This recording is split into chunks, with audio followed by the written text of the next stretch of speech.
when I first started, I wanted every single job. I don't now. Hey, welcome back to another episode of the Skid Steer Nation podcast. I'm your host, Ryan Deemer, owner of Skid Steer Nation. And today we have Jared Fuller. He is the owner of Patriot Land Works. He's located in Missouri. He's a family man. And if I do recall reading properly, he's also a veteran. So we're excited to have him on the show today. Jared, welcome. Thank you. And yes, I am a veteran of the U.S. Air Force. The Air Force. Okay. How long were you in the Air Force for? 16 years. 16 years. So yep. What made you stop before 20? I'm medically retired. I'd still be going if I could. Okay. I'd be at 27 right now if I stayed. Oh, wow. That's impressive, man. What was it about the Air Force that drew you in that made you want to stay in? Like, you don't hear a lot of guys that stick around for 16 years.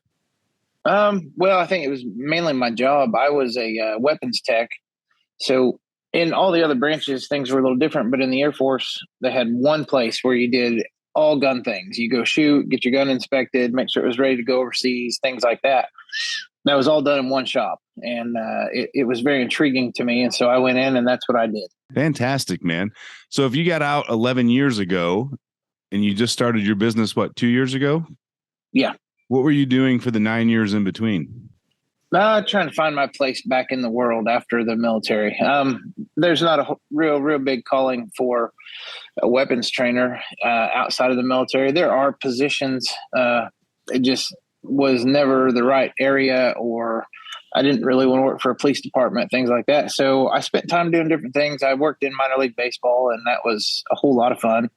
I really enjoyed that. I was out at Myrtle Beach working for the Cubs farm team, and I actually found out my father had cancer, and his surgery for that didn't go very well.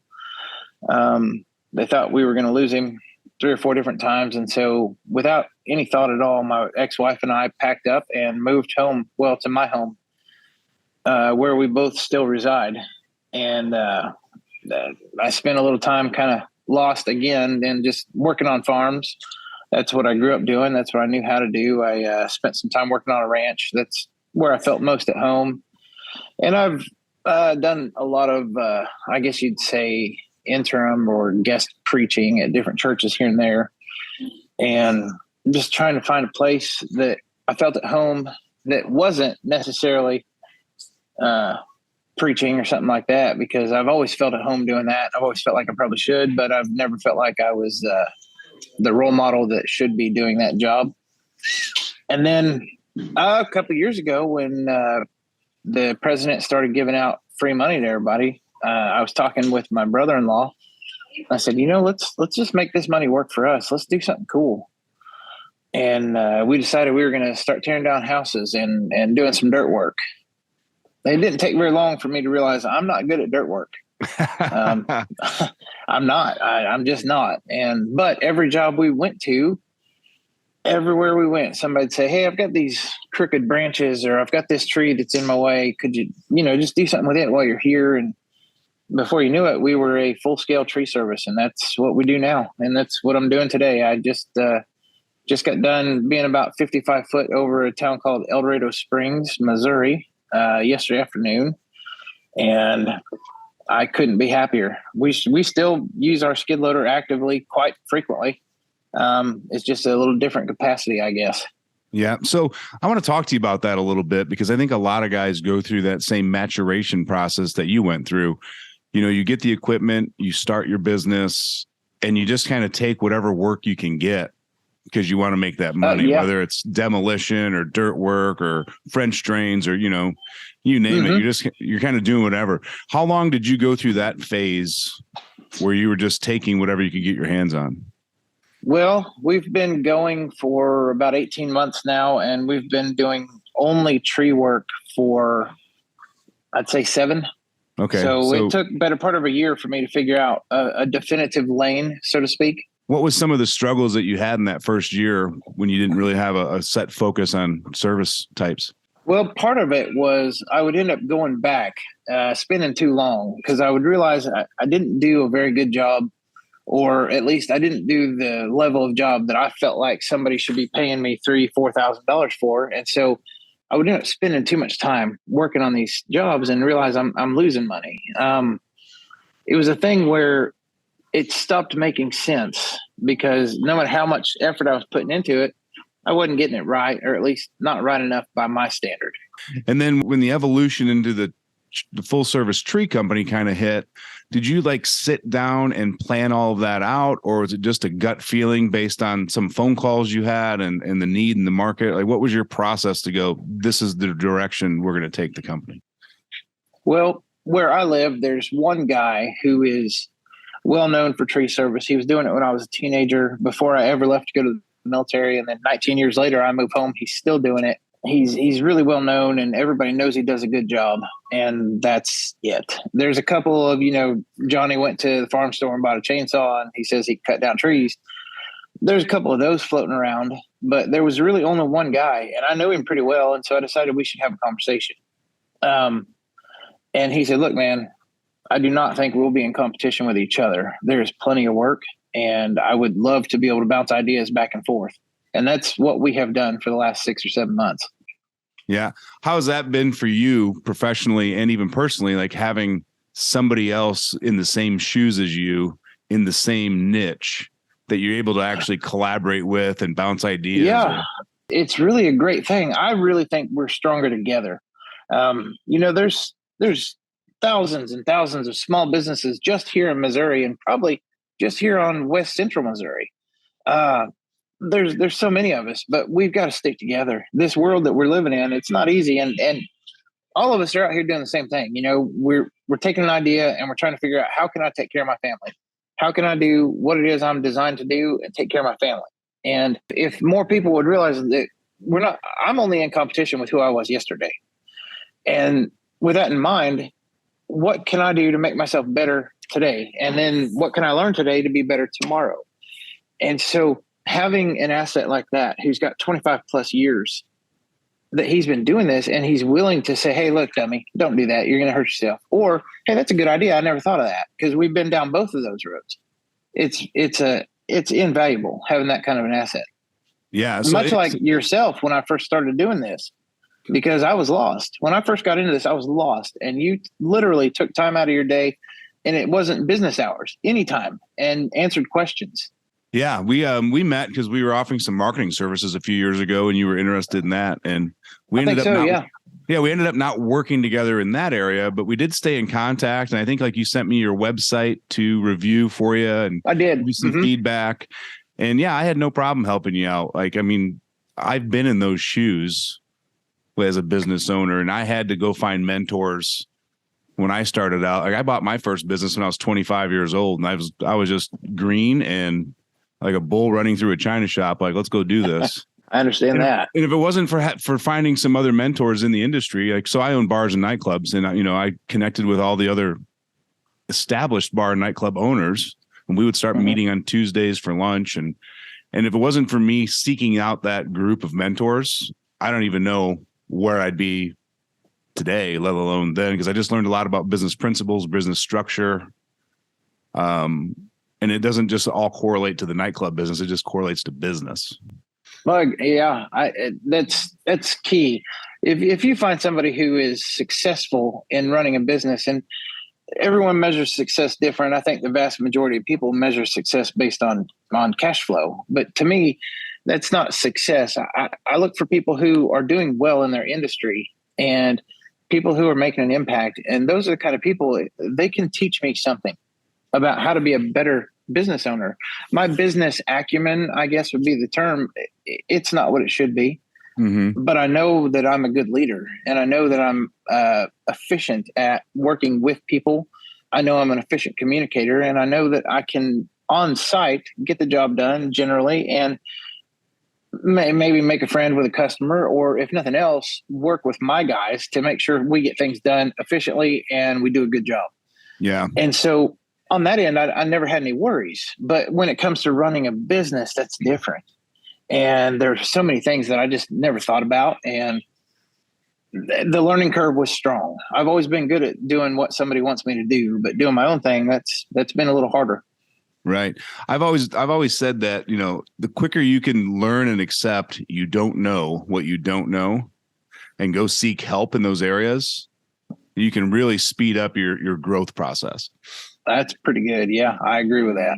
I mean, we talk to guys all the time and they're like, I'm going to figure it out. I'm like, just admit you don't know it and go seek some help.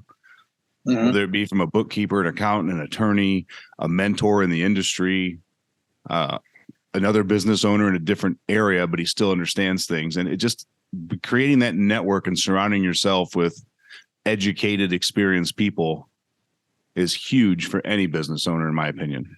I absolutely agree. That network is so important, and just knowing that we're stronger together. I mean, there's people I talk to that have nothing to do with my industry, but I know that they know about business, and I know that they know things I don't know, and they can teach me. I've got a friend who we first met in South Korea in 1998, and I still speak to him as frequently as I can because he knows how to run a business. And when it comes to that, he's always been kind of nose to the grindstone, and let's work real hard so that we can play, so that we can enjoy our off time, and so that we can build a good thing for our family. And that's how he's done everything he's ever done. And I respect him tremendously. And so naturally, when I had questions or thoughts come up that I didn't know how to handle, I would ask him. And I've got another friend who's a CEO of a roofing company in Kansas City. And it's kind of the same thing. When I run into a situation, I hit a brick wall, I just pick up the phone. And it's invaluable to have those kind of resources. And I know people who they just think they're a one-man show and they don't need to bother anybody else. And man, that's just not right.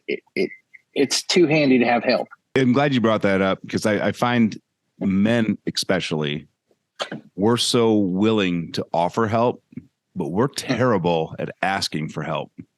That is true. Yes, sir.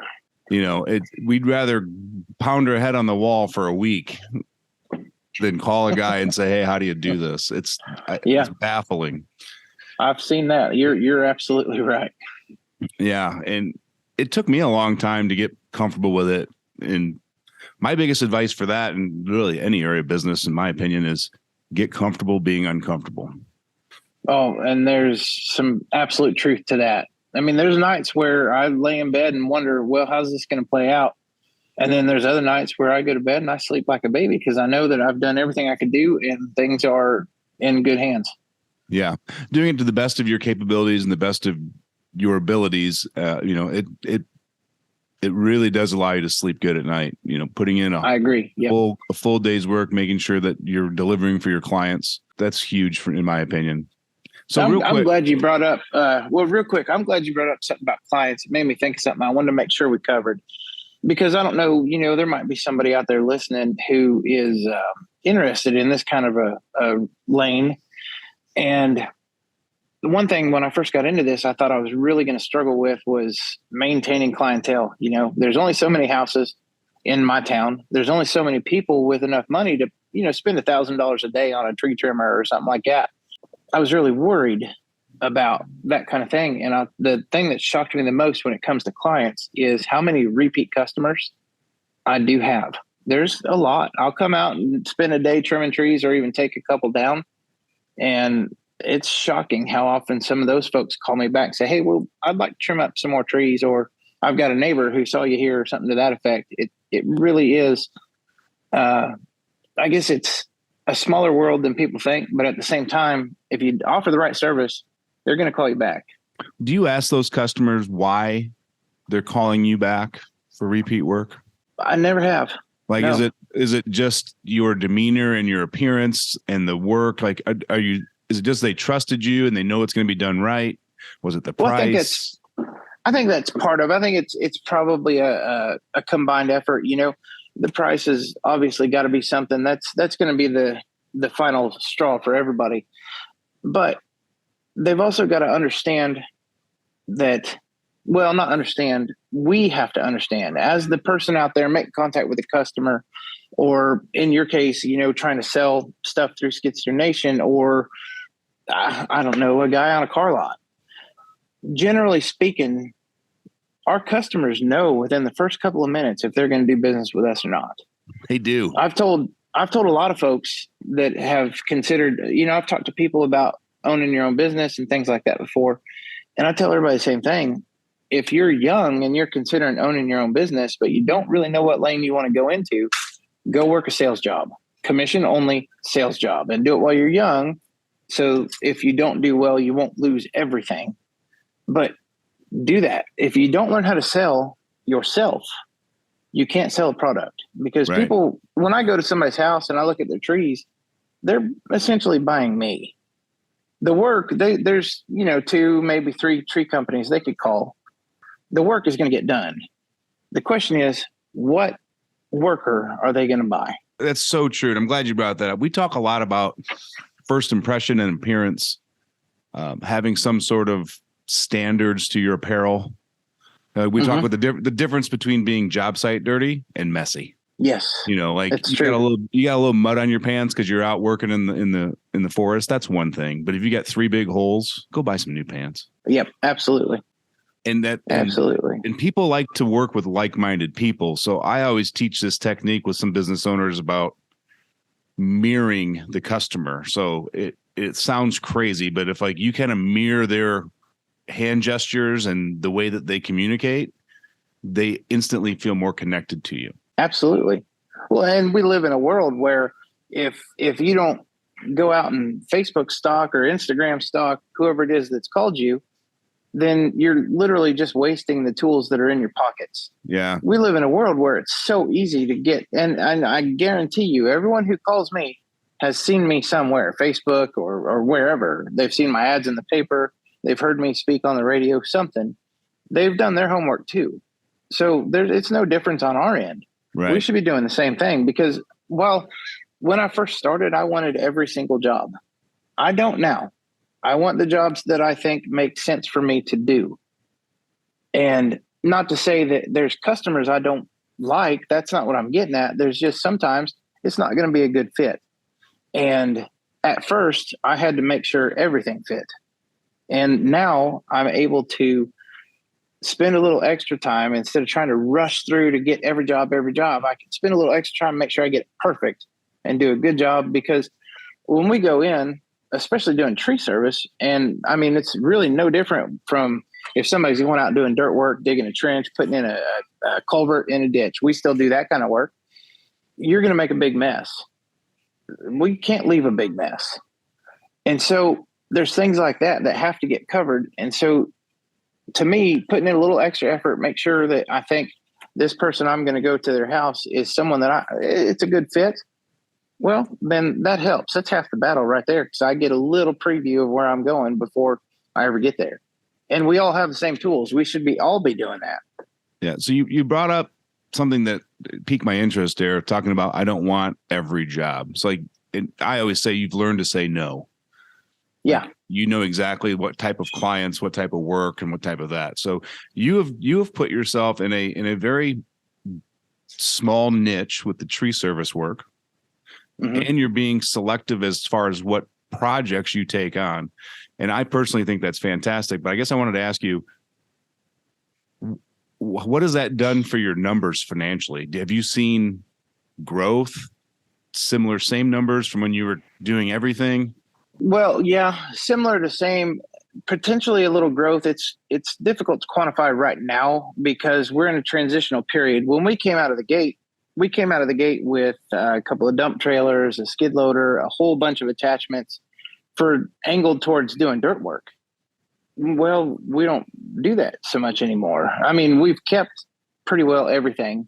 We've gotten rid of, I think, 1 or 2 attachments over time. But we've kept most things because even though I don't do driveways and yards resurfacing every day, I still need to have my land plane because my 12,000-pound bucket truck is going to leave ruts. I want to be able to fix that. And that's kind of nice, is that I am able to go in and fix that kind of stuff. But with that in mind, I honestly think if we didn't have to shift gears and buy some new equipment that we didn't think of right out of the gate, like a bucket truck and chainsaws and things like that, I think we would have seen an exponential growth. So I guess let's just look at top line revenue then. So are you doing, like, if you look at what you were at 9 months ago when you were doing any specific tree work, Is your top line revenue that you like brought in that month equal to what you're bringing in now? Is it less? It goes in waves, of course, but I Right. would say in our hot peak busy times, it's better than it was. Yeah. And that's what I've found is like, if you can really focus on one or two services and become, we call it the authority in your marketplace for that service. Mm-hmm. You know, my reference is, and you'll probably hear it if you listen to other shows, you'll hear me say this all the time, but like the guy that does septic tanks has all the equipment to do driveway repair and anything else, but nobody ever calls him for that because he's branded himself as a septic tank guy. That's right. Yep.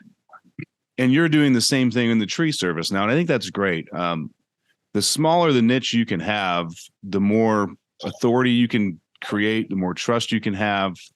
And really you can charge a little more too, because you're the guy and they want that guy doing that work because that's all you do.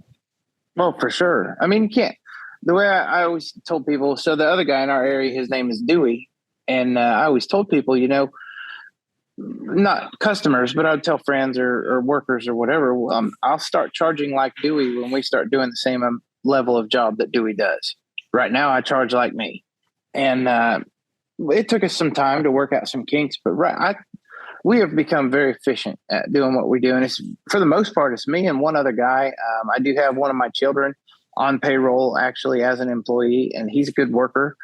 But we're more efficient. We get more done. We get it done quicker. Our biggest holdup right now is just the weather because, you know, it stays wet this time of year in the Midwest, and then nobody wants you in their yard. But we're doing things faster and safer than we've ever done them before. As far as your estimating and bidding, how do you bid projects? Do you have an hourly rate, a day rate, a project rate? I have in my mind what I want to clear every day. And so when I go to look at a job, I look at it and I figure in, okay, how much fuel do I think this will take? How long do I think we'll be here? How many people am I going to have here? And then how much equipment am I going to use? Am I going to use a skid loader, a bucket truck, and a couple of pickups? Or, you know, I try to throw all that into account, and then I figure out what it's going to take to get me to the number I want to be above all my bills for that day. It almost always works out to about $800 a day. That's in my area. That's acceptable. When you start pushing 1,000 for a day, people stop calling. I tried doing that for a little while because I just, you know, I saw the recession coming. I saw the economy downturn, and I thought, I'm going to need to do something here just to make sure that if the winter months slow down, we're still okay. And so I started trying to raise my prices a bit, and I saw a whole lot less people saying, yeah, let's do that. To the point where I got a little uncomfortable with it. And I might have just not been patient enough because I know the market ebbs and flows. But I just started to get a little uncomfortable with the amount of jobs we had lined up. And so I thought, well, I'm going to back that off just a little bit. And once I backed that off a little bit, people started saying yes again. And so I think I found a place where I fit in pretty good right now. People seem to be okay with whenever I say, well, I think it's going to be between $700 and $900 for the day. And then the next day we probably come finish for $400 or $500. We'll have it all done, and we'll be off your property for, I don't know, about $1,300 to $1,500, somewhere in there. And I said, you know, don't hold me to it. I like to give myself a little bit above buffer. And generally speaking, people are okay with that. Mm-hmm. Got it. So you're really focused more on a day rate than you are. I do. Yeah. Okay. I try not to ever take on anything that's going to be less than half a day, unless I have 3 or 4 2-hour projects that I can line up for one day. And that's kind of hard to pull off. But as long as I stay in my hometown, I generally find that it works out pretty good. I can get 2 or 3 done in one day. Nice. With the clients we've worked with in the past, we kind of got them to get away from the hourly and the day rate and get more into project estimating, total project. And what you're able to do then is you're able to do what we call value stacking. So you're able to list out all these different values that you're going to provide for them from top to bottom. So instead of just writing tree removal one day, $800, we would work on with them on creating a list of like 7, 8, 9, 10 things that they're going to put in that estimate. And a lot of it's stuff you're already currently doing. But what that does is it makes the number at the bottom look smaller. God, he's doing all this for this price. Oh, yeah. So what you're able to do then is you're able to raise the price a little bit and increase your profit margin, because everyone else that you're competing with is just doing here's the day rate. Right. And you're going, well, hell, he's going to be here. He guarantees he'll be here on the 15th of the month. He guarantees that there will be no branches left in the property. He guarantees a complete walkthrough with me at the end of the project. He does this, this, and this, and you lay all that out. And I call it the McDonald's effect. It's like you go to McDonald's and you're like, I want a quarter pounder with cheese. And the guy's like, oh, you want a number 5? And I'm like, well, I don't know what a number 5 is. We know what we do in our industry, just like the guy at McDonald's knows what a number 5 is. Where if he says, yeah, the number 5 is a quarter pounder with cheese with a large fry, and you have your choice of a large drink with that. So you kind of spell it all out and don't get caught in the terminology of what we get used to doing. Right. Because everything we do should be directed at the customer with them in mind. Like, okay, if he reads his estimate, what questions could he possibly have? Because he doesn't do tree work. So I found that value stacking in the estimates and doing project bidding. We've had guys increase their profit margins 30%. Huh. That's interesting. I've never thought of it that way, but that seems like a pretty good idea. I think I'm going to give that a shot real soon. Yeah. Because what happens is your estimate, it becomes an apple to everybody else's oranges. Yeah, that's good. And see, that's one thing I do have that's a little bit unique. And by no means am I an arborist who's been formally trained, but when I go out to these sites, these people say, well, you do this professionally. Do you think that's going to fall on my house? And to be honest, more times than not, no, I don't.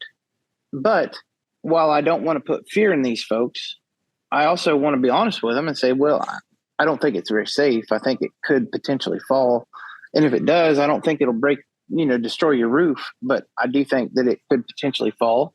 And God forbid the dog's out here or, little Johnny is playing in the yard or whatever. I think that it's an issue that needs to be taken care of. Yeah.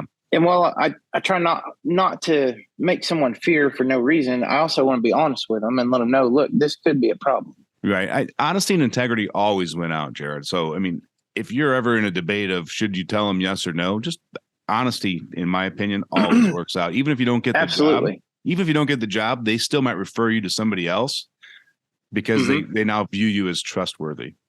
Oh, I think you're absolutely right. Yes, sir. Yeah. So when you made the switch to being primarily a tree service company, did you do any rebranding with your company? Did you change, how did you remarket that or introduce your new service to the marketplace? We left our logo the same entirely. I have considered making changes to it. I have not yet, and I might. I don't know. But what we did was we waited until we'd done 4 or 5 jobs, and we got some really good footage, some good pictures. Where everybody's got an iPhone, you get some really good, cool slow-mo videos of branches falling or trees falling.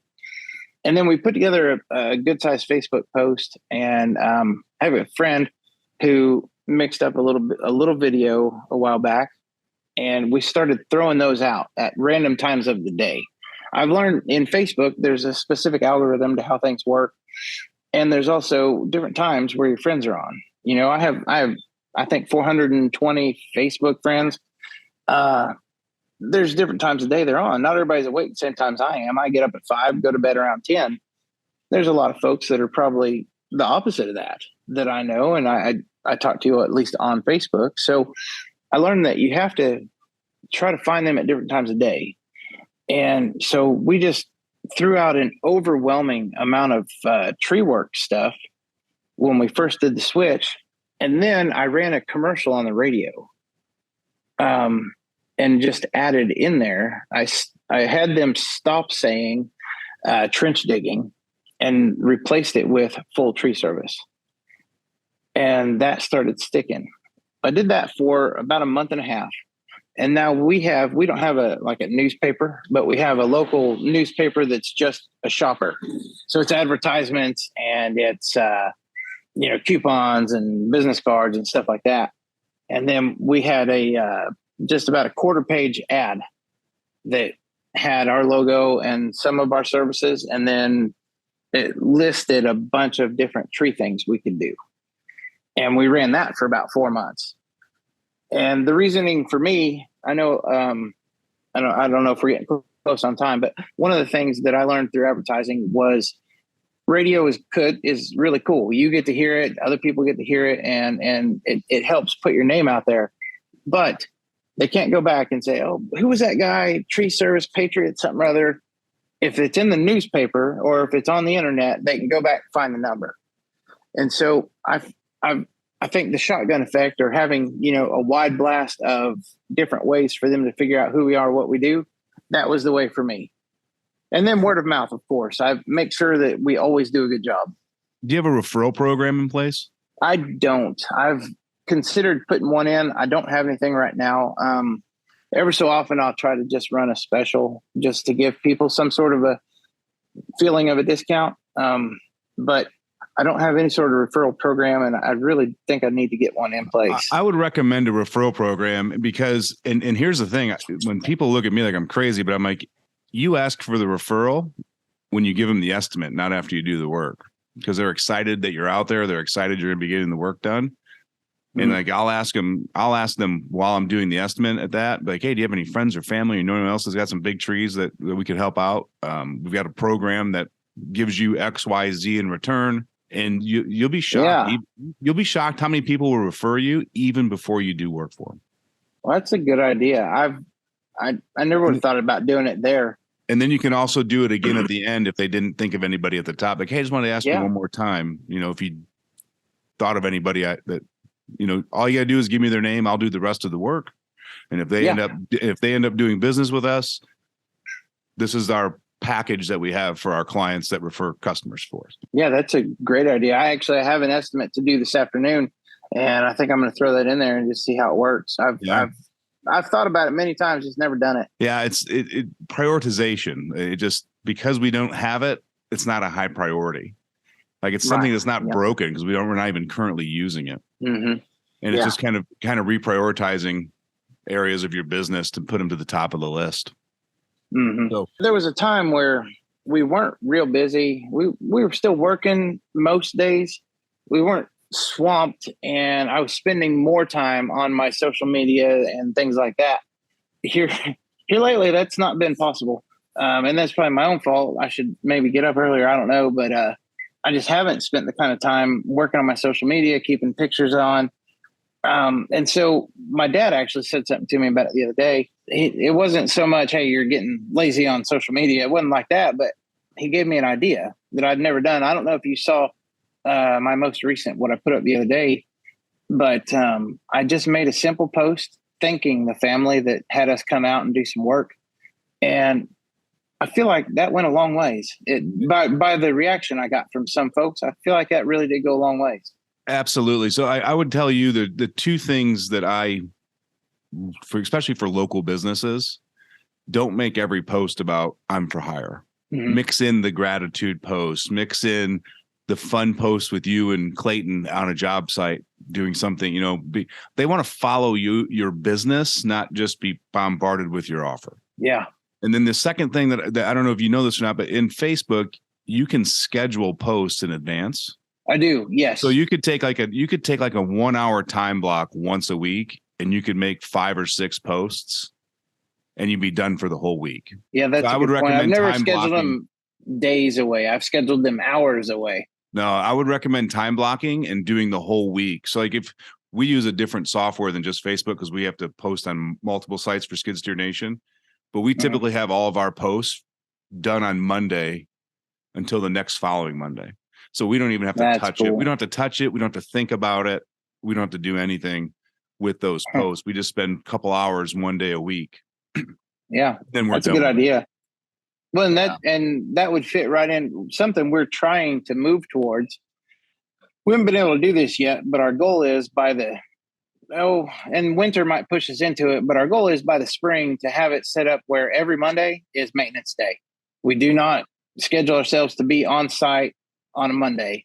We would rather have that day to, make sure the equipment's greased up and catch up on oil changes or sharpening chainsaws or whatever is needed.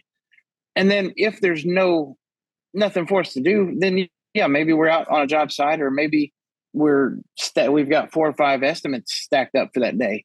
But our goal is to move towards Monday maintenance day. And that way we could do those kind of things. And then doing Facebook and setting up a week's worth of posts, that would work really well with that. Yeah, I would do the maintenance, your social media marketing, and then I would also take 15 minutes where I would create some sort of a document and spend 15 minutes where you and your team members recap the past week, celebrate the wins, look for areas that you had some issues with, kind of review your interactions with clients. That little bit of reflection, only 15 minutes a week, it will really help you fine tune and dial in your sales process, your fulfillment process, your cleanup process, all of it. So I'm really glad you brought that up. I wanted to bring something up and I forgot. I use a local company to make my business cards and such and things like that. I went to them a couple of weeks ago and asked them if they could make me a product, and it's not done yet. It'll be done next week. I wished it would have been done for today. I'm so excited about this. They're making us 2 books, one for me, one for Clayton. Because generally we're the only 2 that go out and do any estimates or anything like that. We're the only 2 that has anything to do with scheduling. And so it's 2 books with 24 pages each, 2 calendar printouts for each month. And what we're going to do starting in January is we are going to make a January schedule. And right now we're scheduled into February. So we could technically, let's say we get them at the end of next week, we'll probably be by then scheduled halfway through February. So we could sit down and do a 6-week schedule. So we do January on this page, turn the page, leave the next one blank, turn the page, do February. So now you essentially have 2 calendar months for each month. The idea is we're going to write out a schedule on the first one. On the second one, we're going to write out what actually happens. I like it. And just to give us an idea of, places where maybe we can get our time management better, or where we can fine tune our operation, or places where we can see that, hey, we are actually very efficient doing this, but we're not so efficient doing this. And so it's an idea that I have, and I'm hoping what it's going to do is show us our weaknesses, but also show us our strengths. Yeah. and then determine if the weaknesses are something that you need to address, or do you need to hire for or outsource? Because I have found personally, I double down on my strengths and ignore my weaknesses.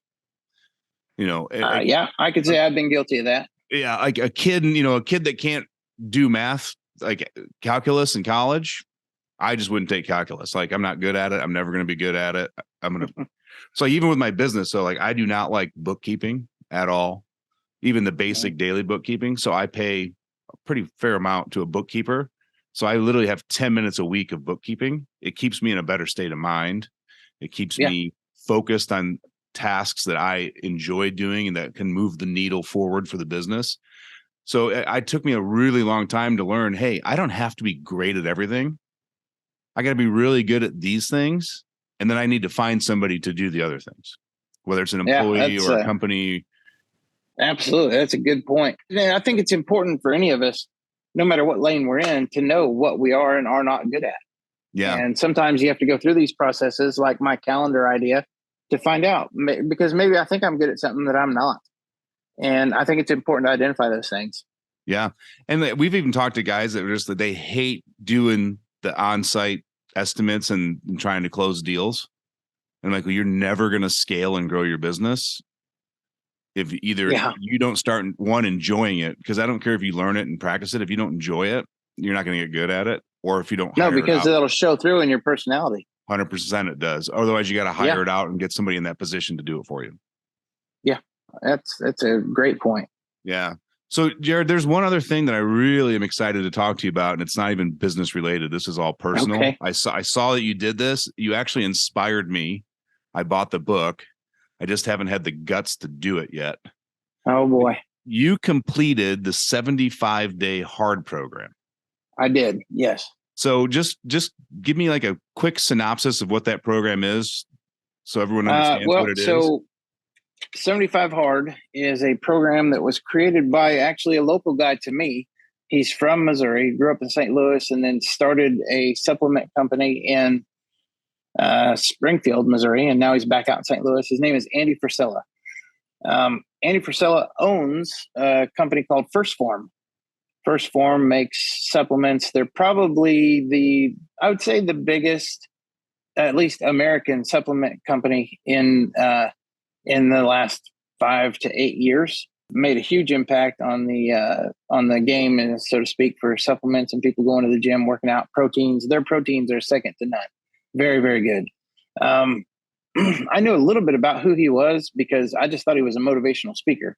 I didn't know his whole story. And then I had learned about 75 Hard, and then my brother-in-law had learned about 75 Hard, and my wife learned about 75 Hard, and we were all interested in doing it.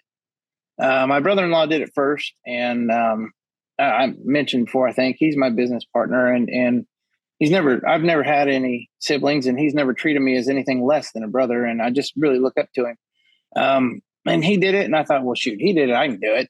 Some of the things I did in the military are worse than this, so surely I can do it.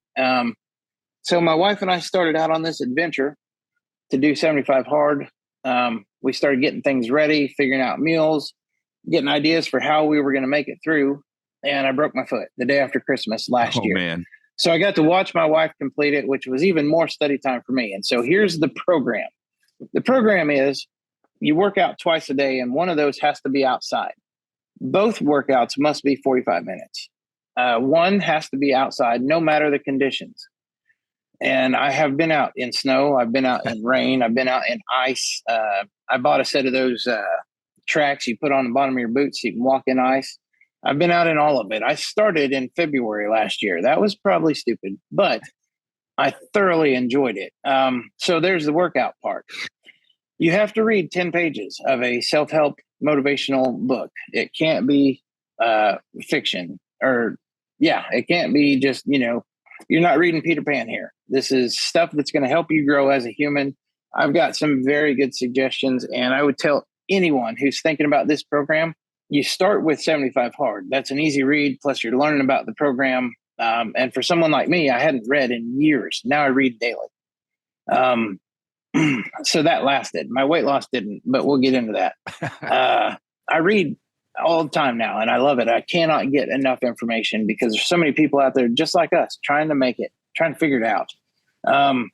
But so you have to read 10 pages every single day.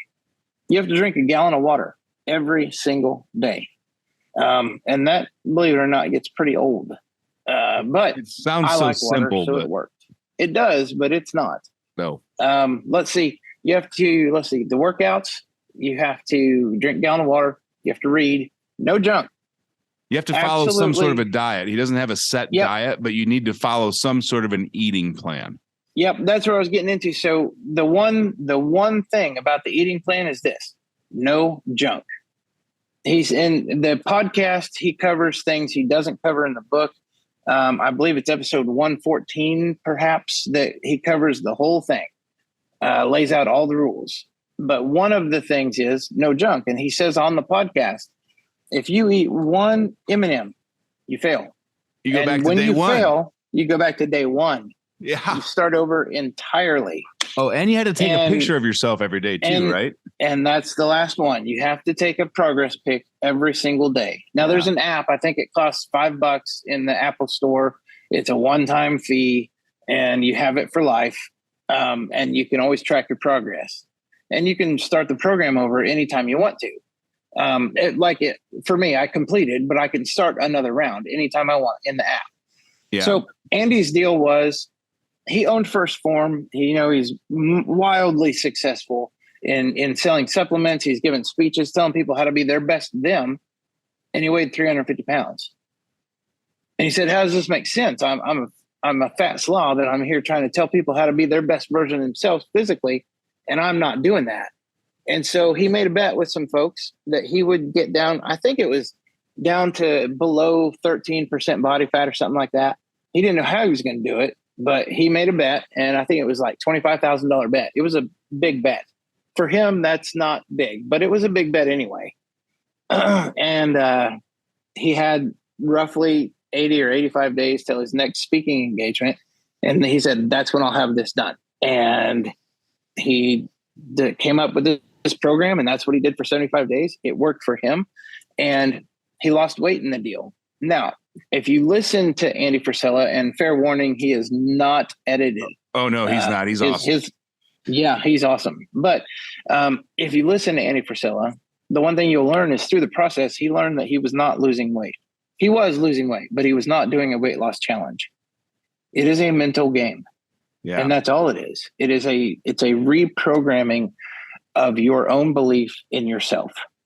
And yep, that was the coolest thing when I learned about the program was it's the weight loss is a byproduct of the reprogramming of your brain to create new successful habits for yourself. Absolutely. And that's the reason he said in there that you always hear 28 days to create a new habit. And he said for him, 28 days didn't work. He needed more than that. And 75 days did work. He created healthy habits. Yeah. And he created himself a program that was sustainable forever. And that's what it really comes down to. If you want to be healthy and fit, if you want your physical appearance to be healthy and fit and your internal of your body, it has to be something you can sustain forever. The diet I chose was not. What was the biggest personal takeaway from you after completing that program? Like what habits have you instilled in your life, or what changes have you seen from going through that? The biggest thing for me was just understanding that I can do hard things. I mean, I was in the military, and I was, there's a lot of people that were in the military. I was not in just a regular everyday sit at a desk type of job. That's not me. I couldn't do that kind of thing. And so I've done hard things. But everyone's done hard things. Everyone's version of hard things is different. What people have to understand is that you have more potential inside of you than you know. And that's what this did for me. It unlocked things within me that I didn't even realize I could do. It unlocked a certain level of grit that I didn't know I possessed. And the biggest takeaway I've gotten was focus. Remembering to take time to focus on myself and my family and not just wander through life. You know, so many of us get up in the morning, have our cereal, watch a little TV, kick the boots on, go to work, get home dog tired, sit down, watch your kids play for a couple hours, and then maybe, you know, hang out with kids on the couch or something, but not really play with the kids, not really get involved with what's going on in your family. You're just there because you're exhausted. You beat yourself up all day at work. This is a reprogramming of that. This showed me the kind of grit that I had to where when I came home at the end of the day, yeah, I'm tired, but I still have enough left in the tank to go be an active participant in my family. And that was the biggest change that I got out of the deal. And I really appreciate that part. That's awesome. Yeah, I'm too timid to try it, man. There's like that whole, I don't know. There's a couple things, 2 workouts a day. I'm like, God, that'd be showers. And I'm like, I find excuses. It's rough. I find excuses. You have to be tired of being tired. Yeah. You have to be sick and tired of being tired of what's going on. And I was, and I failed it once. I did it. I started it and I didn't even think about it. I just jumped right in, both feet, and with no planning, no thoughts. And then I remembered 14 days later was going to be my birthday, and I was going to eat lemon angel food cake because that's what I do on my birthday every year. And I was doing it. And I thought, well, I'm just going to fail and I'll start over. And so I had planned on when I was going to start. We were starting first Monday of the new year. And then I broke my foot the day after Christmas. So I should have just stuck with it. I didn't because I didn't want to. It wasn't too hard. It's not too hard. If I could do it, anyone can. I did it. I made it through.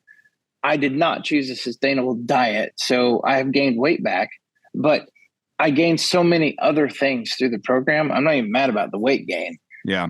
And it was really good for me too, the focusing part and the reprogramming of the brain and reading these self-help books from these entrepreneurs and paying closer attention to people like you and my business partner and other folks that I know who have found ways to be successful in life, it made me think different when I have interactions with them because of the things I was reading and the things I was learning and the self-reflection. It got me to a point where I realized the difference in being really good at going out and getting the job done and leading people through the mud and being there to not only get the job done, but oversee the job and the process. Right. And there was a big transition from worker bee to owner bee. Oh, it's huge. And a lot of these, a lot of guys I talk to, they got sick of being the worker bee and they went out and bought equipment and they're like, I'm in way over my head. I don't know how to be an owner. Absolutely. Yes. I mean, I get phone calls, emails, text messages daily and weekly from guys with questions. So it's the old 6 P's, Jared. Proper planning prevents piss poor performance. Absolutely. Yes. Yeah, that was beat into our heads in the military. I can only imagine. Systems, and systems. I'm a big believer in systems and SOPs too. Standard operating procedures, man. I've got hundreds of them for my business. Like we live and die by them. Mm-hmm. So those are good. But what I found is you got to have values along with them. Oh, absolutely. But like having that structure, so allowing any team member to know and have the confidence to do whatever job needs to be done. Mm-hmm. Like you just get a better result because they've got some sort of a reference sheet to work off of. Like, so if Kim's sick and Mercy has to do her job and she hasn't done it in 9 months, she can go into the SOPs. Yes. She goes into the SOPs, finds the SOP for the task she needs to do. And in the SOPs, it could be different messages or scripts or how to do this email or how to input this data here. And she's not frustrated with her job because she knows she has the playbook on how to do the tasks. Well, and to me, that shines through. I've dealt with your company enough, and I've bought 1 or 2 items. They're smaller items. It shines through. You can see that in the way that things run there. I appreciate that, man. Yeah, so like this last year, my father was sick, and I was out of town 4 or 5 days a week taking care of my parents, and the employees just chugged right along. And there's days I wouldn't even talk to them, and they'd handle anything and everything that came their way. It was awesome. So that was my very proud papa moment, I call it, when you can walk away for a while and everything stays together and doesn't fall apart. Yeah, that's got to be a good feeling. And I haven't been there yet. And that's when you're a true business owner, is when the business doesn't rely on you. Yeah, I look forward to seeing those days. Yep. Well, Jared, I can't thank you enough for taking some time out of your day and sitting down. Really enjoyed the conversation. I love what you did with your business and finding the niche that works right for you.